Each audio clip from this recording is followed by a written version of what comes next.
Bonjour à tous et bienvenue dans cette nouvelle vidéo où nous allons parler de la fin de Moon Knight, de l'épisode 6 et du coup de tout ce que cela pourrait pourquoi pas impliquer pour l'avenir du MCU. Avant de commencer, je vous conseille de voir cette vidéo où nous parlons des grandes théories de Moon Knight. Alors forcément, vu qu'elle est sortie à la fin de l'épisode 4, donc au milieu de la série, il y a des choses qui sont fausses, bien évidemment.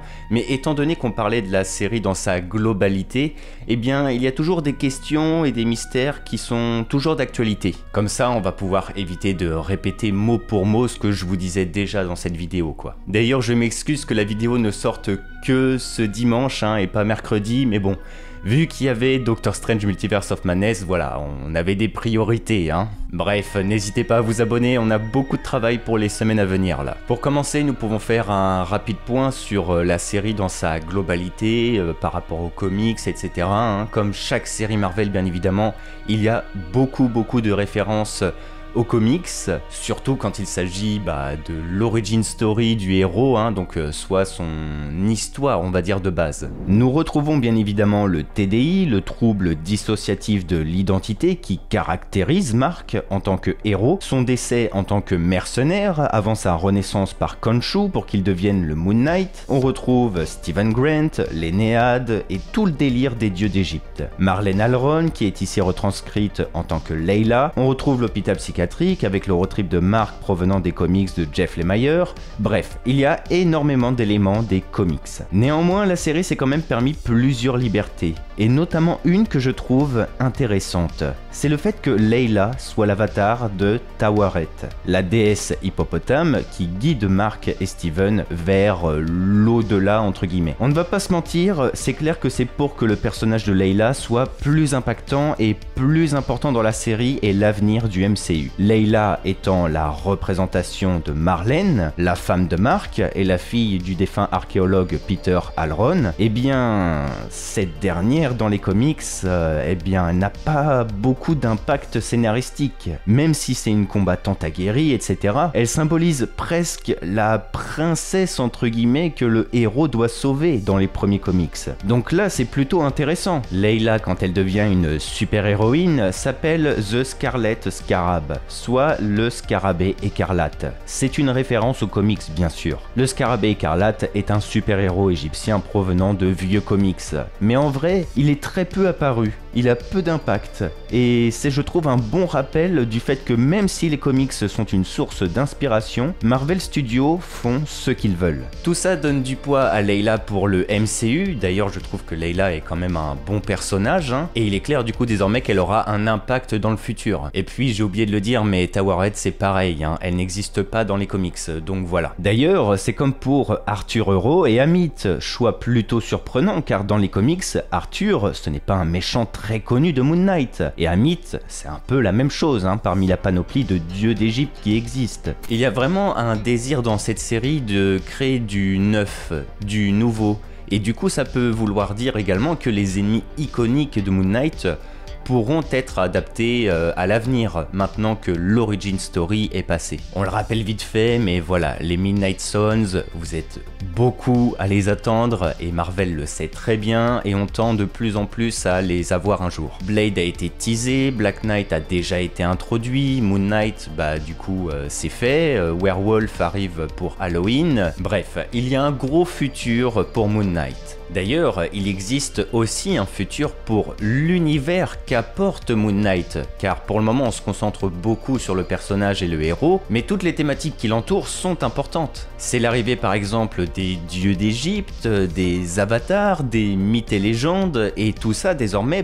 ça a un impact, c'est présent et c'est arrivé dans le Marvel Cinematic Universe. Nous reverrons l'Énéade, c'est sûr, notamment du fait que seuls les avatars des dieux ont été tués. Néanmoins, je pense que comme il y a très longtemps, il va y avoir un avant et un après. Ce que je veux dire par là, c'est que les dieux d'Égypte sont très anciens. L'Énéade était composée d'énormément de dieux, et avec le temps, avec la perte de foi des humains en eux, l'Énéade a évolué, ainsi que ses membres. Il y a des dieux qui ont été bannis, comme Khonshu par exemple. Il y a des dieux qui ont été emprisonnés. Il y a aussi des dieux qui ont été tués certainement. Tout ça pour dire qu'il va y avoir un avant et un après Arthur Euro, allié d'Ahamit.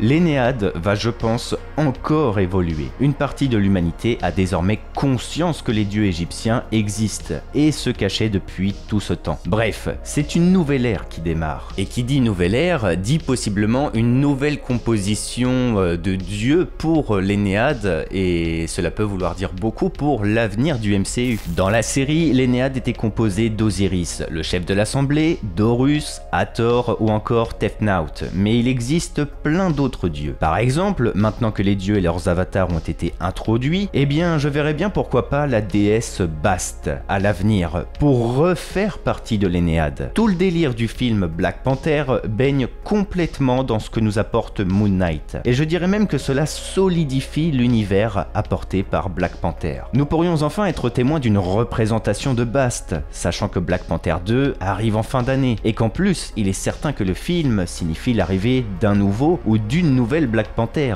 soit le nouvel avatar de Bast. Dans une prochaine production, nous pourrions alors être témoins de la présence de Black Panther durant une réunion de l'Énéade. Pareil, moi je verrais bien aussi le retour ou l'arrivée de Atum, soit Amon-Ra. Si je ne dis pas de bêtises, normalement je crois qu'il est le dieu majeur d'Égypte. En fait, ce qui est perturbant, c'est que tout le délire des dieux égyptiens, ce n'est pas des créations de Marvel. Cela vient des légendes et des cultures du monde réel. Sachant que le MCU est une copie entre guillemets de notre monde, cela veut dire que ces dieux existent. Marvel Studios ne peut pas les ignorer. Bref, c'était une parenthèse. Je dis ça car je trouve curieux qu'Osiris soit le chef de l'Énéade alors que normalement Amon-Ra existe.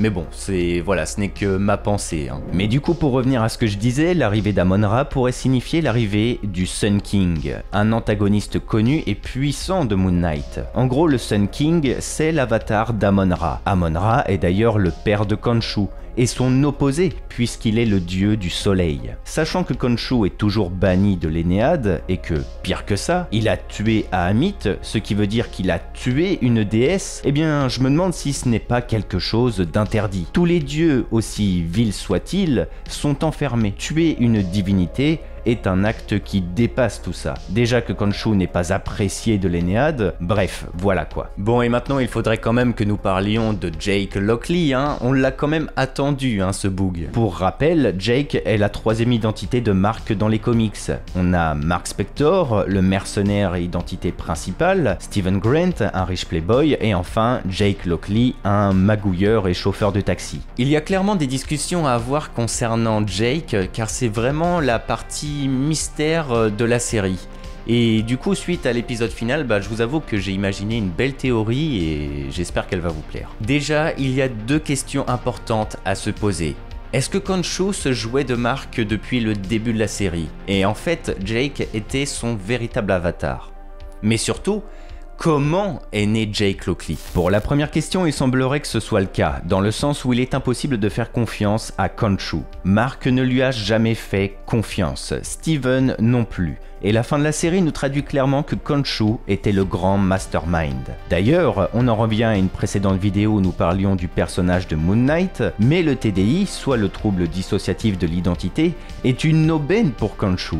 C'est clairement une thématique du personnage, et Khonshu nous le confirme avec la fin de la série. Maintenant, concentrons-nous sur Jake. On retrouve bien évidemment les codes instaurés par les comics, comme le fameux béret, le fait qu'il soit chauffeur de taxi. D'ailleurs, au passage, la nouvelle tenue de Khonshu vient également des comics. Et petite particularité, ce dernier parle espagnol. Cela sous-entend clairement pour moi que Jake est là depuis un moment, et donc qu'il possède sa propre histoire. Le passé de Mark nous a démontré qu'il est un juif américain, qu'il parle arabe de par ses expéditions en Égypte, et Steven n'est qu'un expert de l'Égypte, donc tout ce qui est hiéroglyphes, etc. L'espagnol traduit un passé que nous ne connaissons pas encore, et qui est propre à Jake. D'ailleurs, il semble que Jake dans le MCU soit encore plus violent et plus puissant que Mark. Il ne semble pas avoir véritablement de morale, et n'hésite pas à tuer et massacrer ses opposants, ce qui veut dire qu'il y a probablement, enfin, c'est même sûr, qu'il existe un autre costume de Moon Knight que nous découvrirons à l'avenir, et notamment que Mark n'était en possession que d'une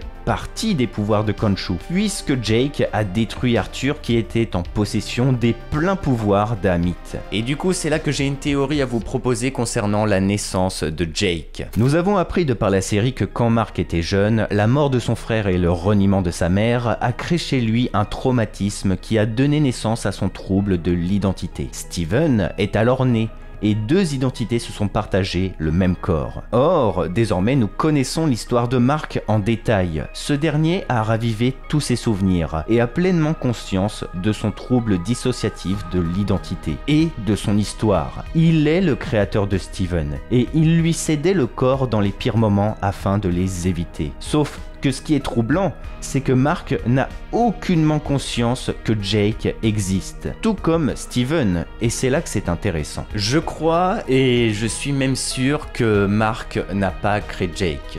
Pourtant, il vient bien de quelque part. Nous savons que Mark, c'est l'identité principale, c'est lui l'origine, le premier à être dans ce corps. Alors comment ? Eh bien, je dirais que Jake aurait en fait été créé par Steven. La présence de Steven dans le corps de Mark ne signifie pas qu'il est secondaire. Au contraire, les deux sont autant légitimes l'un que l'autre. Mark est une personne souffrant de troubles dissociatifs de l'identité et c'est la même chose pour Steven. Sauf qu'étant donné que Steven est la création de Mark, les deux personnages ne se posent pas plus de questions que ça sur l'étendue de leurs troubles. Ils se disent que Mark est l'origine et que du coup c'est lui qui a la main sur tout. Mais ce n'est pas le cas. La naissance et la vie de Steven sont plutôt horribles quand on y pense, puisque Mark se servait de lui pour encaisser toutes les difficultés, comme les excès de violence de leur mère, ou le fait de devoir affronter le décès de cette dernière. Et par rapport à l'introduction de Steven dans la série, nous sommes témoins que ce dernier ne se fait jamais respecter. Ses collègues se moquent de lui, sa patronne ne le respecte pas, la vie de Steven est très dure quand on y réfléchit un petit peu. Et c'est là que je me suis dit que la théorie pourrait marcher. Avec tout ce que subit Steven, ce dernier doit avoir énormément de frustration en lui. Toute sa vie, il s'est laissé marcher dessus. Par sa patronne, par sa mère, etc. etc. Dans l'épisode 2, Steven nous dévoile même une pensée intrigante. Quand il fait face à Arthur, il nous affirme qu'il a déjà pensé à tuer sa patronne. Pourtant, il ne l'a jamais fait, et ne le ferait jamais, car voilà, Steven est quelqu'un de bien, mais cela traduit une pulsion et une frustration qu'il a en lui. En donnant inconsciemment naissance à Jake, qui ne possède pas de morale, qui a confiance en lui et qui n'hésite pas à être violent et tuer, Jake traduirait toute la frustration de Steven. Une identité qui est née et qui a été provoquée par la souffrance de Steven, et qui expliquerait pourquoi Mark n'en a pas conscience, car ce n'est pas lui qui l'a créé. À vous de me dire ce que vous en pensez. Et nous allons nous arrêter ici, j'espère que la vidéo vous aura plu, hein. La tradition l'oblige, comme à chaque fin de série Marvel, hein, on fait un peu une vidéo mise au point, analyse, un petit peu théorique, etc. Et voilà, je suis content de l'avoir fait. N'hésitez pas à me faire vos retours sur la série, que vous l'ayez aimé ou non, hein. Je crois que les avis divergent beaucoup la concernant. Il est vrai que les 4 premiers épisodes ont mis un peu de temps. Le 5e épisode, j'ai trouvé que c'était vraiment une masterclass, hein, franchement. Et bon, le 6e, c'est vrai qu'il était quand même un petit peu rushé. Mais voilà, dans sa globalité, j'ai bien aimé tout le délire d'Égypte, hein, qui a été amené. C'est quand même un petit vent frais, je trouve, pour le MCU. On change quand même pas mal des séries habituelles. Mais bon, je vous avoue que j'aurais quand même aimé avoir un petit peu plus de références et de consistance concernant, pourquoi pas Ramatout, ou pourquoi pas Kang le Conquérant, hein, parce qu'il y a des comics où Moon Knight et Kang se sont affrontés à travers le temps, etc. Bref, il y aurait pu y avoir quelques petites références. Dans la globalité, c'était quand même sympa, et puis ça reste une origin story, il ne faut pas l'oublier, hein. Moon Knight reviendra à l'avenir, et il est censé quand même avoir un gros futur. Pour le moment, on ne sait pas s'il y aura une saison 2, mais bon, je n'y crois pas, hein. Marvel préfère faire des one-shots. La série Loki est un petit peu particulière parce qu'elle se passe complètement hors de tout ce qu'on connaît, hors de l'univers du MCU, etc.